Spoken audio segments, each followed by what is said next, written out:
Tourisme sous haute surveillance, la Corée du Nord inaugure son plus grand complexe balnéaire, mais sans touristes étrangers. La Corée du Nord a annoncé l'ouverture officielle, le 1er juillet, de son ambitieux complexe touristique côtier Wonsan-Kalma, présenté comme l'un des projets phares du régime de Kim Jong-un. Capacité d'accueil annoncée, jusqu'à 20 000 visiteurs. Sable fin, hôtel flambant neuf, restaurants, installations sportives, tout y est, sauf les touristes étrangers. Construit depuis 2014 sur la côte du pays, le projet avait été retardé à plusieurs reprises, notamment en raison de sanctions internationales et de la pandémie de Covid-19. Aujourd'hui, Pyongyang le relance tambour battant, en faisant une vitrine du dynamisme économique du régime. Kim Jong-un en personne a visité les lieux, qualifiant le site de « grande réussite nationale » selon les médias d'État.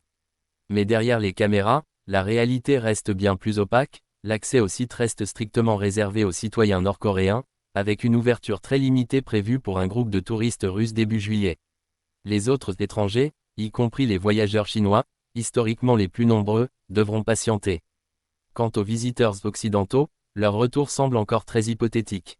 Selon l'agence AP, le complexe comprendrait plusieurs hôtels, une plage aménagée, un port de plaisance, une piscine géante et même un hôtel sous-marin, dans une tentative spectaculaire de doper le tourisme intérieur, sans s'ouvrir réellement au monde.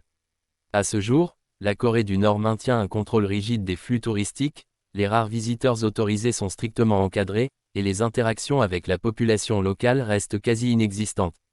Ce nouveau site, aussi impressionnant soit-il, semble donc davantage relever du soft power intérieur que d'une réelle volonté d'ouverture internationale.